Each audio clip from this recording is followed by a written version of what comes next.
Well, everybody, we got another update on the upcoming Transformers and G.I. Joe crossover. And every time they talk about this, it's quite telling that they are not going to make the same mistake that every other studio like Universal and WB had with their problems and their shared universe attempts, because they're taking their time with this one.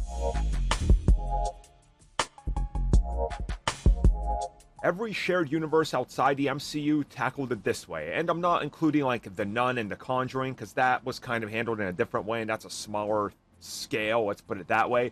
But you guys know how it was always approached.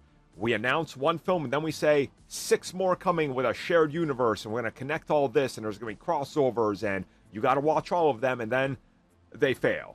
They fail a lot. So, yeah, it's good to see that once again, the people behind Transformers, specifically once again, the producer, is talking about the whole idea because people want more answers.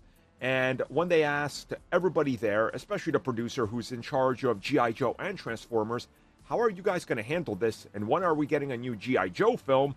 Well, the answer was very good and very interesting. The producer, Lorenzo, said, "It all depends on the story. Currently, early talks of where Transformers Rise of the Beast sequel would go. Now, how do the G.I. Joes fit in that, and what is their universe? Don't worry about it. You're going to see Transformers fighting other Transformers.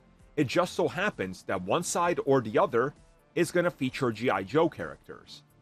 Now, they're not going to slap you in the face with them. They're not going to place them there to build out a completely separate universe that has to have a movie that follows a plot line and a through line.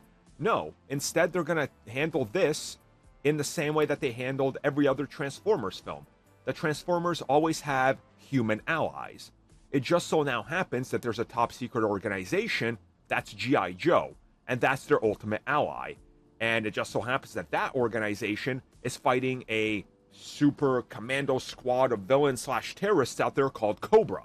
So naturally, they just go hand in hand.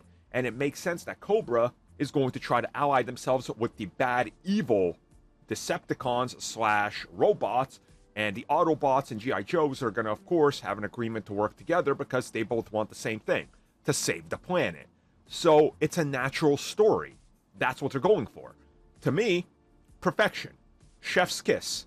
I would hate it if we get to the sequel to Transformers and suddenly they're like, okay, but before you see this film, make sure you pay attention to what this character said, because it's going to be important in G.I. Joe, Rise of Shockwave, or whatever. You're like, oh, god damn it. Like, that would defeat the whole purpose of it. But they're saying it's going to be organic and listening to fans. And that's exactly what no other studio besides Marvel Studios has done. So, I think this is the best way to approach it.